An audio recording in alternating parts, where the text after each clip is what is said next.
Here we are in our mostly empty world, just with a laser pistol, and today we're going to work on realistic recoil and how to stabilize a recoiling gun. And I promise you, this will be easier than it sounds. So here I had to quickly kind of put together a kind of laser pistol, briefly based off of the Fallout series. And I made this little battery that we will eventually be able to load our pistol with, but that'll be for another video, so we'll put that here. But for now, we're going to get this laser to shoot, and we're going to get it to shoot with recoil. Now, if you don't already know how to use a projectile launcher to make like laser pistols and stuff, I'm going to go over it super quick in this video, but if you want a more detailed version of how to properly use projectile launchers, I have like 2 other videos that talk about it, and I will make sure those are linked in the description or in the tags up here. So let's go set up our blaster first. So this is literally just an object. It's not even grabbed. It's just a bunch of shapes all put together. So we're gonna put our cursor in and then hit our thumbstick up so we can reach its properties panel. And just to keep ourselves organized, we're gonna name this laser gun. Cool. Obviously, if we want to shoot a laser gun, we're going to need to make it grabbable. So we're going to put interactive, and we're going to put, by default, it'll have grabbable. We can put physics on it later, if we want that. So we're going to go to the More tab, and then we want to be able to grab it in a specific location. I don't want to grab it with 2 hands. It's supposed to be a one-handed weapon, but I do want to have a grab anchor. Basically meaning that wherever we put this hand, this is where the player will be grabbing this from. So I'll turn snapping off when I'm setting this, just so I have a more control on where this goes. And this, honestly, you just kind of have to play with. Like the hand will look a certain way, and then you realize that's not how you want it at all. So let's try that, and we'll go into play mode by hitting up on our D-pad. Back into play mode. Hey, you know what? That's not too bad. Pew, pew, pew. Maybe rotate the hand a little bit, but you know, that's not too bad. Cool. Now we kind of have a blaster that we're holding. And, you know, of course, like you can take your time and really put that hand placement where you want it. Cool, easy. That is done. But now we need to get a projectile launcher gizmo, put it into this group, and then script it. So let's go ahead and hit our menu button on our left controller, go to the gizmos, and then let's look for our projectile launcher gizmo. Nice. So what we want to do to make sure that this is a part of this group and stays with it, first we'll put it in the right place. So I'm going to click on it so we get a blue wireframe. I also have snapping on, snapping off, snapping on. You see when I turn that on and off, I get these fixed points. We want to keep those fixed points to on. So I'll leave snapping on, then we'll grab this little back one, and then we'll make sure that's right in the center of our little barrel here. Maybe you can move it up a little bit if you don't want it like right up against it. But I'm going to leave it right there because it should be fine. Now, we also want to make sure we access the properties panel of this gizmo because we're going to need it later in our scripting. So just like we did with the big gun, we're going to put our cursor inside of the box and press up on our D-pad. Very good. And then we will we'll just bring this guy off to the side and we'll mess with him later. All right, but now, again, we want to make sure that this is highlighted in blue. So while it's highlighted in blue, that means we're selecting that object. So we're going to go inside of the object for the larger pistol and then leave that in there so it becomes part of it. The way we're going to do that is while we have the gizmo selected, we're going to go to the laser gun properties panel and we're going to hit zoom into group right here. Now you see the sky is dark and we have this box over this group, but because we selected this came with us. We want to make sure this comes with us. And now we want to make sure it stays here. So we're just going to click once with our trigger up in the air just to deselect that gizmo. So now when we leave this in group mode, that gizmo is going to stay here.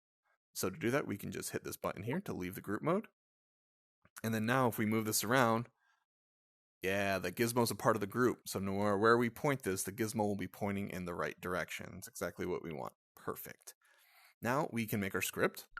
So we'll grab a script block. And remember, this projectile launcher part of it, I'm making super fast because I've done it a bunch of times before. You can check out on the channel for a more detailed guide, but I think you can follow this.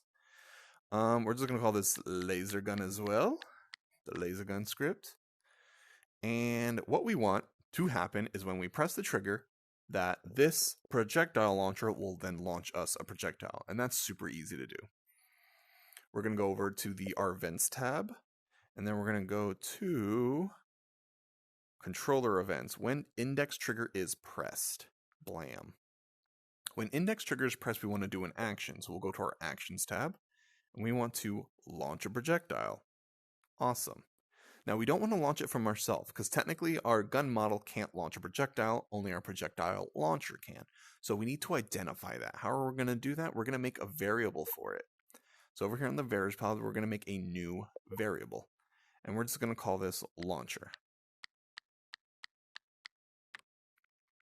Whenever you are trying to manipulate an object other than the object that you're putting a script to, you need to make it a variable. So we're going to call that launcher. And then we are going to launch projectile from launcher. Awesome. So now, simple, we're just going to attach the script to our laser gun. So with our script, with our properties panel on our laser gun open, we're going to go to this drop down menu. This drop down menu will have all the scripts we've made in this world. We're going to hit laser gun, script we just made. And now it wants to know what we meant when we said launcher. And it's got this empty box. We're simply going to go over to the projectile launcher panel that we opened earlier. And then we're going to grab this little blue pill and we're going to drop it right there where it says empty. Awesome. Now normally that should have a little arrow that connects the two. No, it's not. There we go. So yeah, to know that it's properly connected, you're going to see this little blue squiggly that says that this properties panel is attached to this variable we made called launcher. Now that should work. Let's go try it out. We grab it, we hit the trigger, and look, we launch a projectile. Now if you haven't done so already, you have now made your first projectile launcher. But like, this is boring, right? We want to make this feel more powerful by getting it some kickback. Like, I'm doing this myself. But ideally, like, if this was a super powerful launcher, we want to experience some recoil to add some more realism to your weapon. So scripting that is actually pretty easy. But there's some extra steps we'll make later on, but we'll go at one step at a time. So when we press the trigger to launch a projectile, we want, obviously, the projectile launcher to shoot a projectile. We've done that. But also we want to give the gun some recoil. And the way to script that actually is fairly simple. All we're going to go is to the motion tab. And we're going to find the instant motion called rotate by. And we want it to rotate on the x-axis. If we go over to our object and we click on it, you see we have all these different access points. The red ones are the x-axis. So we want to rotate on the x-axis. So basically, every time we shoot the gun, we want it to rotate this way. You see my little hands. Bam, bam. And we're rotating it by a certain amount. And we don't have to rotate it back because we're holding the object. The object's automatically going to go back to the rotation that it was when we grabbed it. So we're not going to make this too high, but let's make it 10. Rotates by 10 degrees when we launch the gun.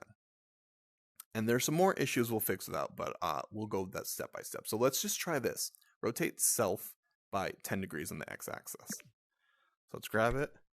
Blam. Oh, so you can see it's kind of jumping and rotating, but one, it's rotating down. You can kind of see that if we shoot it, it's kind of rotating down. We want it to rotate up. And then it's kind of making my whole arm do this one thing. So let's go fix those issues one at a time. First, we want it to rotate up and not down, because that's not how recoil works. So now we'll go back into build mode. And so it's rotating by 10 degrees, which is down. So all we're going to do is make this negative. Hit a negative, hit return. Now we're rotating it by negative 10 degrees, which should mean it's up. So if we grab this, shoot, blam, there we go. Now it's rotating up, but again, my arm is doing this weird thing, and it doesn't really seem to affect the shot line too much. And we don't want our arms freaking out. And I'll show you why that's happening. Let's go back into build mode. The reason it's making my arm do something weird is because we're rotating it on the x-axis, but we're also rotating it in the middle. So that means we're rotating it along this line. If you were shooting a real, gun or projectile launcher, the force would make your wrist turn. So we actually want it to rotate somewhere back here, almost at this point. The reason that's not happening is because when we rotate an object, we're always going to rotate it from the center. So we basically need to trick this object in thinking its center is right here.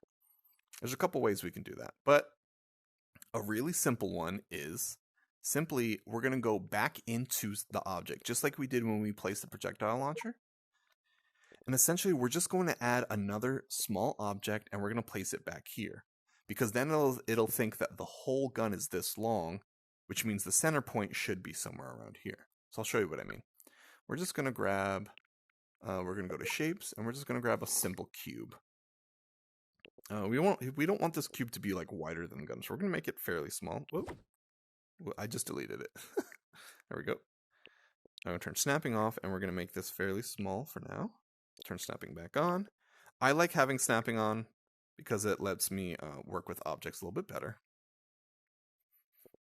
And now we will snap this to the front, and then we will take this arrow, and we will slowly move this back.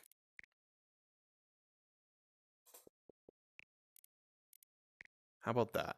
And then we're going to deselect it to make sure that square stays here. And then we will leave this group mode. So now if we look at our object, we see that the center point is exactly where we want it, kind of around this handle. Now, we did mess up our grab anchor, so we'll turn snapping off and just readjust that grab anchor. So it's right at the handle. Blam. So now it thinks this thing is this long, and then we have, hopefully our rotation point will be right here. So let's go test that out real quick, and then we'll kind of make sure this cube doesn't get in our way. So let's go in here. Let's grab this gun. Oh, the cube's already in our way. But if we shoot the gun, see now it is rotating from this point and it's got like a more realistic recoil. That's awesome. Now we have this cube that is like actively pushing us back like a stock, which is a horrible glitch. So, and that's super easy to fix too. So we will go, we'll go back inside of the group object and we'll just grab the properties panel of that cube. And all we're going to do is we're going to turn off collidability and we're going to turn off visibility, and that'll automatically turn off light and shadow. And that's it. And then we never have to think about that cube again. It's still technically here, but you can't see it and no one will collide with it, which means that it shouldn't do that thing where it pushes us back anymore. So let's go test that real quick. There we go. Now we have a more realistic recoil with our guns. And if you made this fully automatic, you can see how it would kind of be a hindrance. But yeah, that's an active recoil projectile launcher. Now if you add some haptics and some sound effects, now you have a really good feeling a blaster. And again, if you don't already know how to add haptics and sound effects to your projectile launcher, I have a whole video where I did that. Again, I will link that right here. Okay. Now we have a gun that we've just made harder to shoot, right? So maybe there's a way we want to stabilize it. So first, let's actually add this. Let's make this recoil something crazy. Let's say this is a super powerful blaster, and we have a 20-degree recoil. We test that out. Whoa, that's crazy. Your thing's really jumping, and it's going to be really hard to aim at stuff. Blam, blam, blam. Let's say we want to stabilize that. We can do that really easily.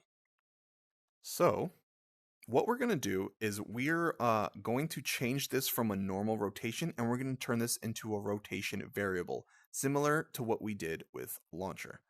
So we are going to make a new variable. We're going to make it a rotation variable, and we're just going to call this kickback.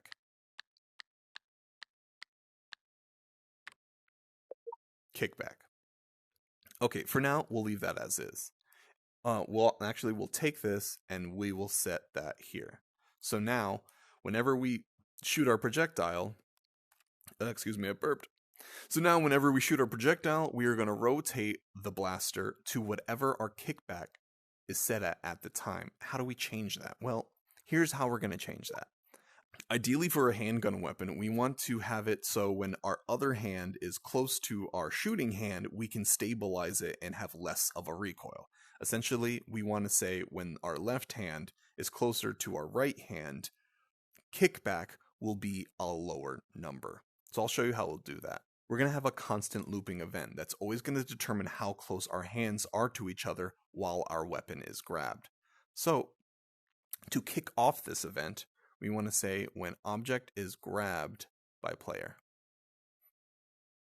When object is grabbed by player. We want to send the event to ourselves. So we will events. We're going to make a new event. And we're going to say send event to object. And we're going to say, call this event set kickback. So custom event we're making, set kickback, that we're going to start sending to ourselves the minute we grab this pistol. So now we need to make a new event to determine what happens. So when event is received, we'll place that right under. And under here, we will go find the event we just made, set kickback. Perfect. Now, when we get set kickback, we want to find out how close our hands are to each other. And that'll determine something. So we'll make an if statement. Let's start with if. And under if, we want to see if our hands are a certain distance from each other. So let's grab an operator. And let's grab the less than symbol. And let's say the number, the distance, Horizon likes to use meters in their distance, so we'll put a number input. And we'll make this super small. Let's say we'll call it 0.1. So if our hands are less than 0.1 of a meter from each other, we want to do something. We want to stabilize it. We want to essentially make kickback a lower number. So to find the distance between two things, we can go back to operators. And under vector math, we'll find the distance to code block, and we'll put that in the A slot right here.